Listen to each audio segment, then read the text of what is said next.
Hello, welcome back to my channel, Exhumation Station, where I uncover any sorts of media in the horror genre, most notably vintage horror fiction. Today we will be discussing a pretty popular novel by Poppy Z. Brite entitled Drawing Blood, originally published in November 1993 by Delacorte Press. I will say that I first discovered Poppy Z. Brite when I read Exquisite Corpse. Again, that's not the novel we're discussing today, but that was my gateway into the world of Poppy Z. Brite. Years ago, I read something somewhere that said Exquisite Corpse was in some ways the penultimate extreme horror novel. I tend to enjoy my horror a bit more on the extreme side, so I of course had to check that out. And while Exquisite Corpse is definitely considered extreme horror, I was blown away with how beautifully written it was. And pretty much from the get-go, Poppy Z. Brite showcases her talent for writing, creating an atmosphere.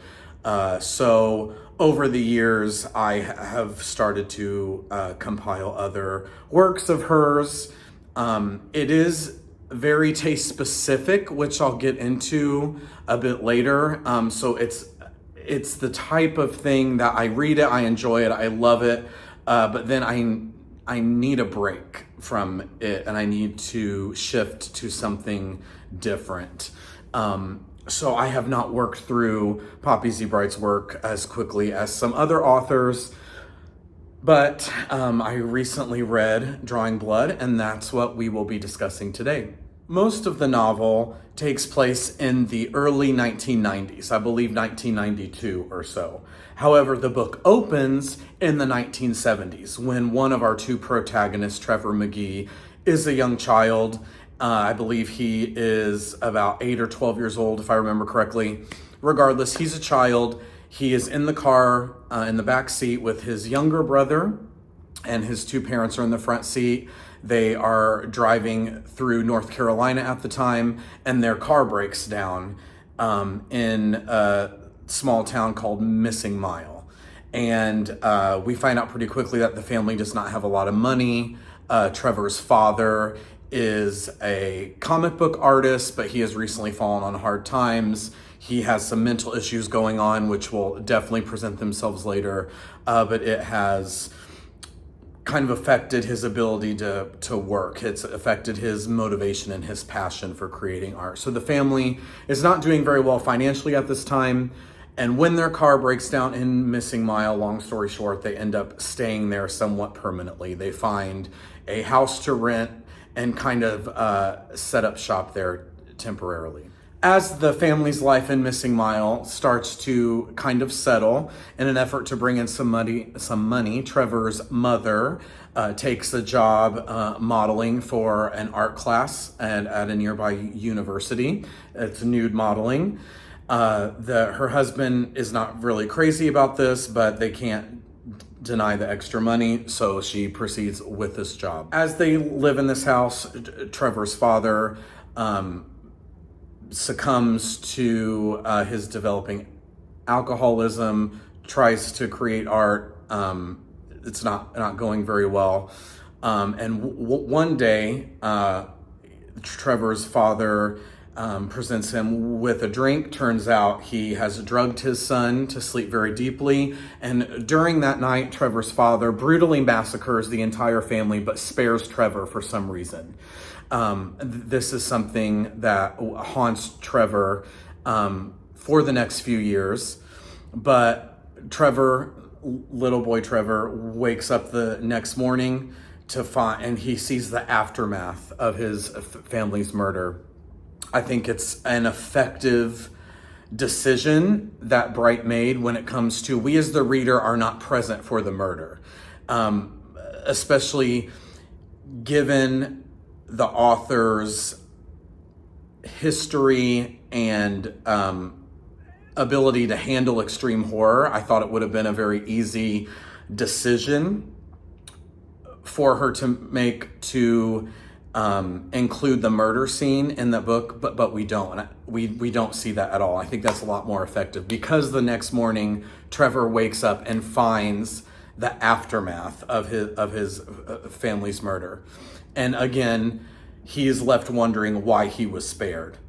His father massacred his mother, his little brother, and then hung himself in the bathroom, and Trevor is left wondering why he was spared. Fast forward a bit, we are now in the early 1990s when the rest of the novel will take place, and Trevor is returning to Missing Mile, North Carolina, after being haunted by the trauma of his family's past. He cannot get over the question of why he was spared. He has all of this leftover guilt and leftover effects of that trauma, so he is returning to Missing Mile to try to make sense of that. Concurrently with Trevor's trip back to Missing Mile, North Carolina, we are introduced to our second protagonist of the story, Zach, who is a computer hacker currently residing in New Orleans. It is revealed to him through one of his online hacker friends that the feds are onto him, they're pursuing him, so he makes a run for it. He quickly hands over his apartment to his friend there in New Orleans, gets in his car, and goes.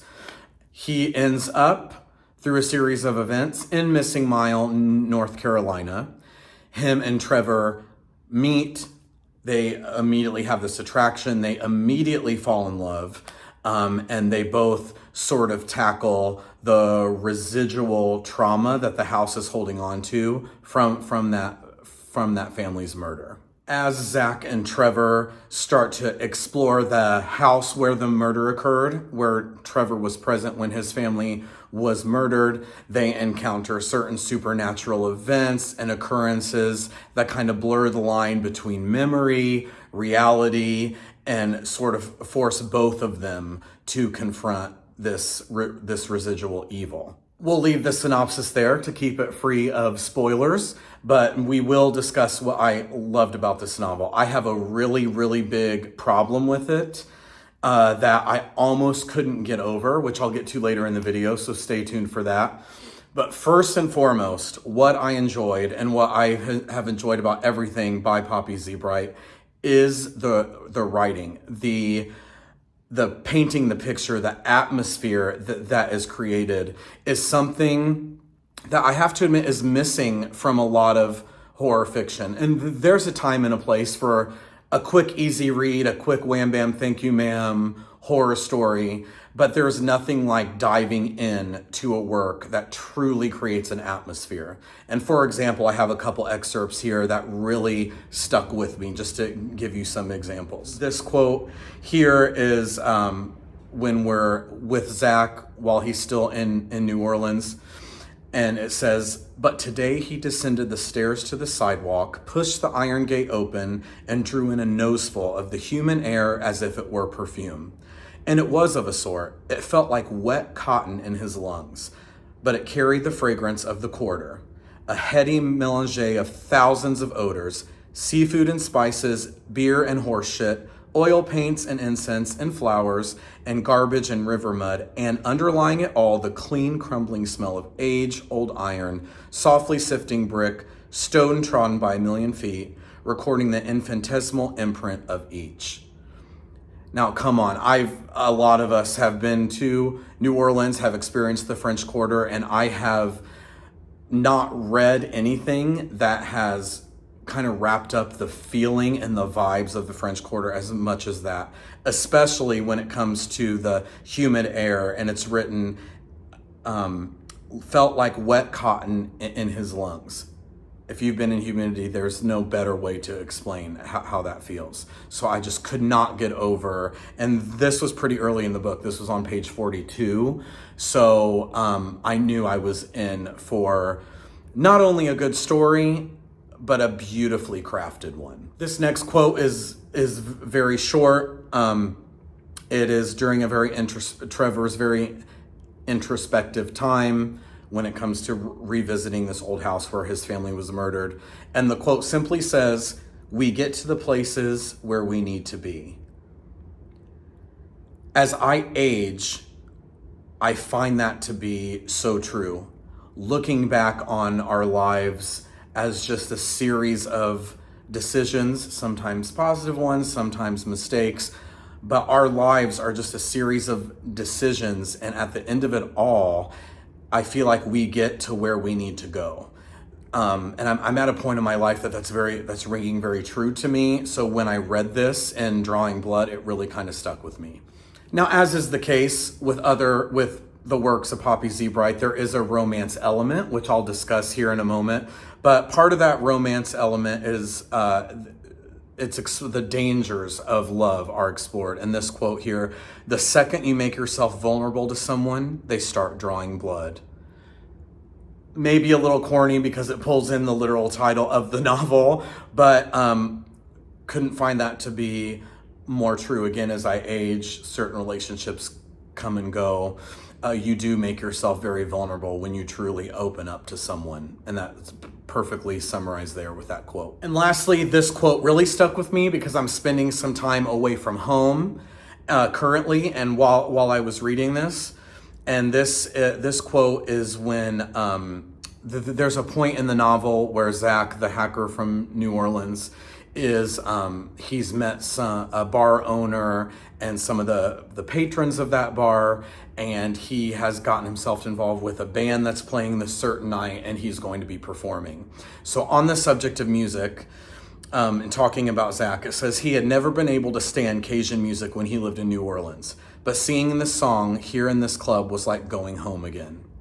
And that blew my mind because I have learned through my recent experiences that sometimes you have to leave home to really appreciate it.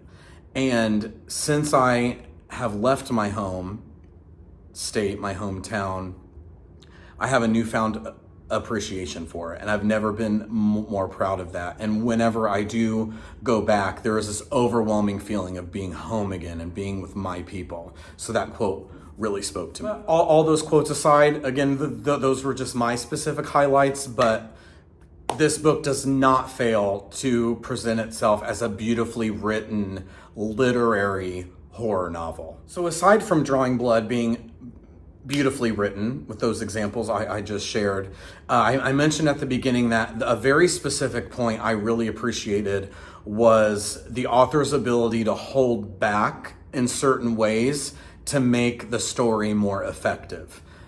The perfect example of that is at the very beginning of the novel when Trevor's family is massacred. Again, as I mentioned earlier, we are not present for that murder. We are just there when Trevor wakes up and sees the aftermath of it. I think that makes it a lot more effective at the beginning when we're first presented with this situation, because we kind of don't know what's going on. We're kind of figuring out with Trevor. And then as the novel progresses and Trevor and Zach are in this house and they're having these paranormal experiences that are kind of having them relive the murder and relive some of that trauma, because we don't know exactly what happened from the beginning and all we know is hearsay, it makes those scares that come later a lot more effective. I've mentioned in previous videos that I love vintage fiction because it's able to take me back to a simpler time, and Drawing Blood was no exception. This was a great kind of love letter to the 90s.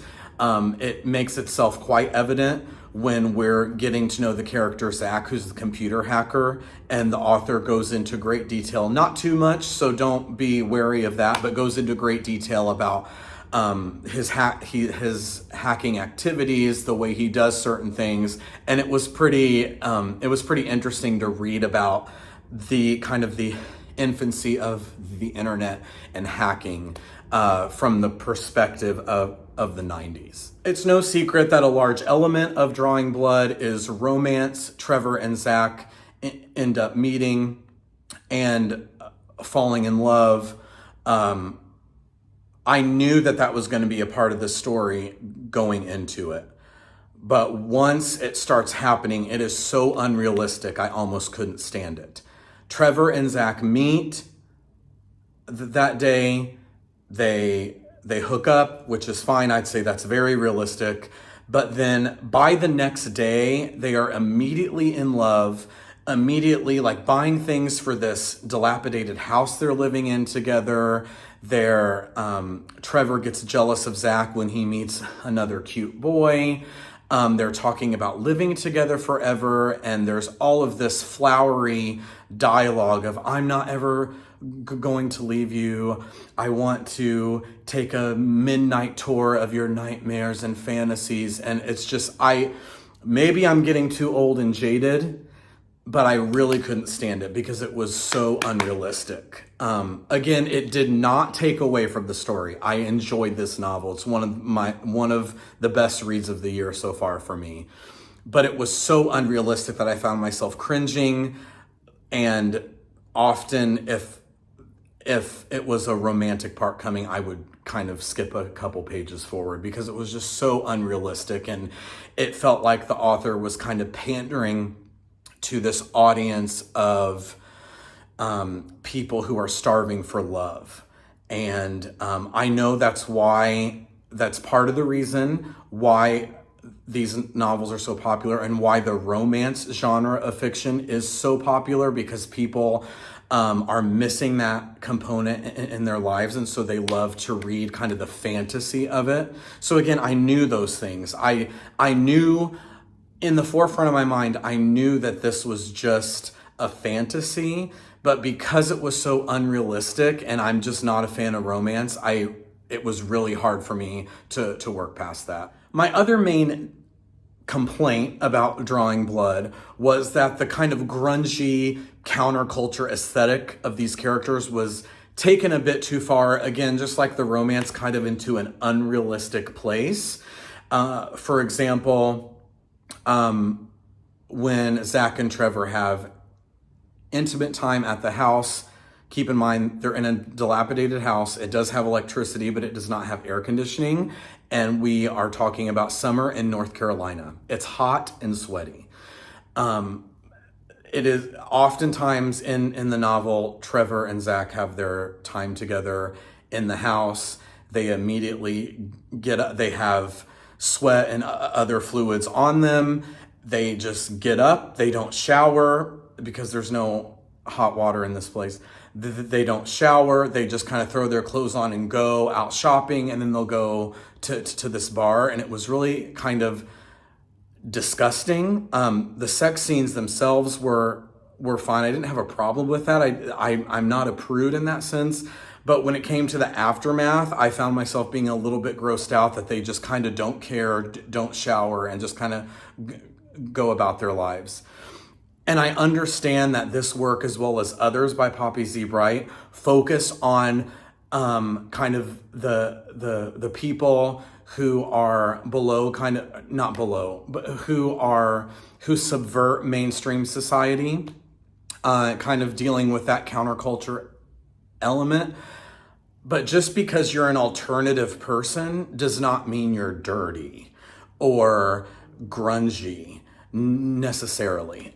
So I kind of felt that in some ways this was perpetuating a stereotype, or maybe it was an intentional device used to make the characters less relatable for some reason, but I really don't think that was the case. Regardless, it was just a complaint I had. I thought it was really unrealistic for two young homosexual men. That sums up today's review. I would love to know what you guys thought of this novel. Specifically, leave a comment and let me know if you enjoyed the romance element. Change my mind.